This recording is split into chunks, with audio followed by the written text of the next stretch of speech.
Pernahkah kamu merasa terjebak oleh tujuanmu sendiri? Merasa didorong oleh sesuatu yang begitu kuat, namun pada akhirnya membuatmu merasa semakin kosong? Hari ini, kita akan belajar tentang pelajaran hidup dari salah satu perjalanan karakter paling transformatif dalam sejarah anime, Thorfinn, Putra Force, dari mahakarya Vinland Saga. Kisah Thorfinn mengajarkan kita bahwa terkadang kita harus kehilangan segalanya untuk menemukan diri kita yang sejati. Perjalanannya bisa dibagi menjadi 3 fase, dan masing-masing memberikan pelajaran yang sangat berharga. Fase pertama, budak bernama balas dendam. Di awal, kita melihat seorang anak laki-laki yang hidupnya didefinisikan oleh satu hal: balas dendam terhadap orang yang membunuh ayahnya, Askeladd. Dia menjadi kuat, cepat, dan mematikan, tapi dia tidak bebas. Setiap pertarungan yang dia menangkan bukanlah tentang kemenangan, tapi hanya satu langkah lebih dekat pada tujuannya. Tanpa sadar, dia telah menjadi budak dari kebenciannya sendiri. Dan ketika tujuan itu akhirnya direnggut darinya dengan cara yang tidak pernah ia duga, yang tersisa hanyalah kekosongan.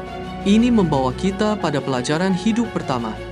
Tujuan yang didasari oleh kebencian atau ego pada akhirnya hanya akan membawamu pada kehampaan. Fase kedua, terlahir kembali dalam kehampaan. Disinilah pelajaran sesungguhnya dimulai. Dalam perbudakan, tanpa nama, tanpa tujuan, dan tanpa pedang, Thorfinn dipaksa untuk menghadapi kehampaan di dalam dirinya. Dia tidak lagi punya musuh untuk dikejar, hanya kerja keras dan penderitaan sunyi. Namun, justru di titik terendahnya inilah, dia mulai membangun kembali kemanusiaannya.